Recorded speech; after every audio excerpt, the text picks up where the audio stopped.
What's up, Big Carolina 252. I'm back with another review for you. So y'all probably see my lip look a little swole right here. I got some cotton pad in my lip. Eating so damn fast, I done bit my damn lip. Shit hurt. But that's on another note. I've been making a lot of content lately about North Carolina, and a lot of people just been wondering like how I know so much. And if you see my early videos, because I said like I was in a foster home in North Carolina, and that's basically I just grew up in North Carolina, but I was able to move around and just see like a lot of different areas. And I kept like memory notes about this and that, and I just did my research as I got older and kept moving around. But just touching on the personal facts about like the foster home stuff, I had somebody ask me about my dad and like what was he at in this situation, and pretty much like the rest of the, I ain't gonna say the rest of it, pretty much like most black households, he wasn't around. And the thing is, it's rare. It's not rare how it went down. It's just rare how him and my mama met. You know that wind probably blowing. It's just rare how him and my mama met. So my mom, I'm one of 5 kids. I'm the next to the youngest. If you from the country, they call that the knee baby. So I'm like next to the youngest. And my mom, she was in the streets in Rocky Mount, like smart, but when you round it off, she was a hood rat. She liked being in the hood. She liked being in the trenches. Good looking girl that can get drunk, get high for free, have fun for free. All the trap niggas don't want to have fun and blah, blah, blah. So when that shit age out, now you a crackhead and you're a prostitute. And I was kind of like, damn, life's slowing down. And my mom she ended up going to jail in 94 for like fraud, scamming charges, shit like that. And she got sent to some prison in South Carolina. I'm gonna figure it out. Or some jail. In that jail, it was men and women. And in the 90s, men and women could hang together. So she was a little bit older than my dad. She about 36. My dad about 25. She ended up linking up with him while they in jail, had sex. She ended up getting sent back down here. They stayed in contact. Then she ended up telling my dad later on, like, she found out she was pregnant. And they talked maybe 2 or 3 times in the meantime of that. And not to fully say it's my dad's fault, cause I know my mom. My mom don't sit still. In the time period when she was probably contacting my dad, it's probably because she didn't have a dude around. RP to my mom, she gone now. But she probably didn't have a dude around in her life to distract her. So now I was like, you know what, let me call and check in up on my supposed to be baby daddy. So she made it kind of easy for him not to be around and not to do nothing. And he made it easier on himself. So now that fast forward years later, he ended up doing something like Ancestry.com and finding me. So he found me through like somebody I called my aunt, not really my aunt. Somebody I called my aunt, and he hit me up, and we started talking December 23rd, 2023. And basically had to do some catching up, little emotions, you know what I'm saying? Wasn't that too crazy, but it just had me numb to the fact of like, yeah, I fully understand the technology of finding your kid ain't the same as it was back then. And I'm gonna be honest, he asked me like, yo, have you ever like really thought about me? I kept it honest. I'm like, I did when I was about 5 or 6, but once I went to the foster home, you wasn't a resource. So nah, not really. I can't even lie to you and say I have. And I could tell it kind of disappointed him, but it's like, I can't lie to you. I don't do that lying shit. So he always had it set from that day. Man, we got to link up. We got to meet each other. Boom, boom, boom. And he was expressing like, yo, you got so much family in North Carolina, which is true. But I mean, he said I got so much family in South Carolina, which is true. But at the same time, like, bro, the fuck, like, nigga, you worry about the wrong shit. You worry about me coming to see y'all when you ain't never came to see me. And I don't do like the pity pat back and forth, but it's like, that's not my concern right now. That's not my concern to be tied up with it. So now I'm on a tight level where I just been working hard, and he seen it, so we got each other's contact on social media. So he see what I do as a content creator, as like just a man in general, how I work, how I get my money. And he used to be a very popular DJ. So everything I'm doing kind of just fell in line. And the same thing with my mom. Like my mom was like basically a comedian. She wanted to be a comedian. She did everything but get her ass on stage. So it's like all this shit just lines up with what I do. And he was just telling me like, yo, we got to come see each other. We got to hang out. And like I said, if I make the time, I will, but I got to get the money also. I live in a whole nother state. And it became a point to where now he'll hit me up. Yo, when you coming down here? When you coming down here? When you come down here? And it made me feel a certain type of way because for one, I never had to deal with family pressure because I never had no fucking family. So I don't have to deal with y'all problems. For two, he never had to deal with family pressure. At least for me, you know what I'm saying, for my part. So when I got to feel that energy, I don't like it because I'm like, yo, this seemed like some toxic narcissist type bullshit I never had to deal with.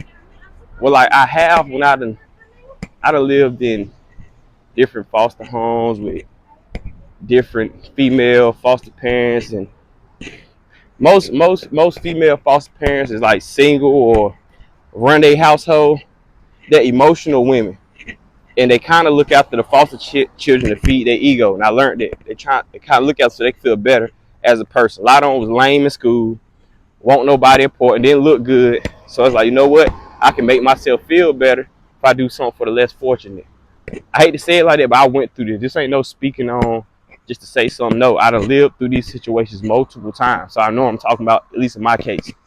So I never been through a situation like this with a parent, like a dad.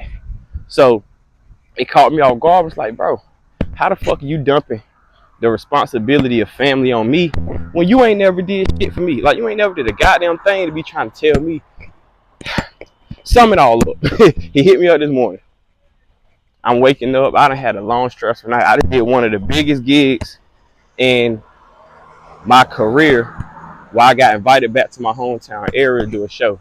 So I'm feeling good about it. You know what I'm saying? But the part that gets me is, like I said, he see all my social media. So he knows I'm a lit internet star. And it's starting to feel like he just want me around for bragging rights, to be like, look, I got a successful son. Or he want me around for the fact to see if he can ask for something, see what life is. And I'm not for neither one of them. So once I posted the show and posted me doing my thing, he hit me up like early this morning. He say something like, I'm a man of patience. We got to get this family together. Some other bullshit based on the lines of that. So, and my response was, because we done had this talk at least 6 times since we done met each other. So my response was like, yo, with all due respect as a man, I can't even say as a father, as a family member. With all due respect as a man, bro, I don't remember a time when you broke a sweat or anything to look out for me or to find out who I was or to even come see me when before I was even put on this earth, you was already here. Like, you was already here living life, fucking hoes, doing with other kids. Not tell he already got other kids. So at this point, it's like, bro, I just don't see how you trying to be so caught up in your ways that you're going to dump off your responsibilities as a man on your son. And the thing is, I can't even say on your son because, honestly, I don't count him as a dad. If I'm being honest, like, I don't count him as a dad. I got one male role model in my life. 2. But I got one male role model in my life that I really count as my dad. That's my boy Arlo Ski. But really, he played like an older big brother, but I had so much missing in my life that wasn't shaping me to be a man that he filled that in for me. You know what I'm saying? Like, filled that in. So how I move now is a lot different how I moved before I had somebody that was a father figure.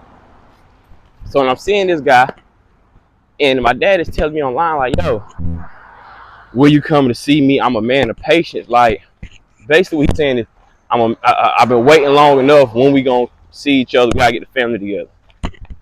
Bro, You a grown, if I'm 29, 30, this nigga's a young nigga, at least 44 years old. Bro, if you don't get your lazy, ain't doing shit, ass up and come see your kid, man, like, it just make me feel like it's so many kids out here that be in a foster home.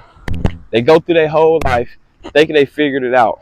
Then all of a sudden, the parent can come back around and fuck up your whole mind, your whole thought process. It's like when you felt like you got over an ex, right? When you felt like you got over an ex, all of a sudden, somebody bring up, somebody say they seen or somebody, now those feelings get to rush. And the crazy thing, that literally happened to me the night before my dad called. So it's got me feeling like, bro, something big is about to happen, because everybody that got some type of ties to my feelings, my emotions, or my money, they in the way, or they start to come back in the way now, some way, some shape, somehow. But on the fact of my father, it made me feel like with foster kids, we adapt to this life worse than anybody. Like, we really have to adapt. No feelings, no emotions. You're like, bro, life won't fair to you, so fucking what? Keep it pushing. Make it fair for yourself. So when people like this come around, it's like, I don't know, man. Honestly, I'm so lost for words. I don't even know what I'm looking for. I don't know if I want the answers to what I should do. I don't know if I should stop talking to him. I don't want to keep expressing it. You know what I'm saying? I feel like I expressed it enough to where if you really meant well for your kid, well, your son, because I'm grown as fuck. But if you really meant well for your son, why haven't you moved the muscle? Why are you putting all the responsibility on me like I'm the one that had you and left? Like, I wouldn't even be in a foster home situation if niggas if they was living like they supposed to be living, or moving in a responsible manner. I can't talk because I done definitely did hella irresponsible shit. I have. But at the same time, I'm not gonna retract that, and now I'm chasing after the people that I did wrong to kind of push that energy off. That's why I feel like what a lot of people do to make themselves feel better, they got to find something you did wrong so they can be like, see, look, that's why I don't feel so bad about what I did. And it's a coping mechanism. Like, I did it. You know what? It's kind of like when you see it's kind of like when you see Boys in the Hood, right? Everybody gets sad when Ricky gets shot. But to make yourself feel better, I heard comedian Tony Baker say this.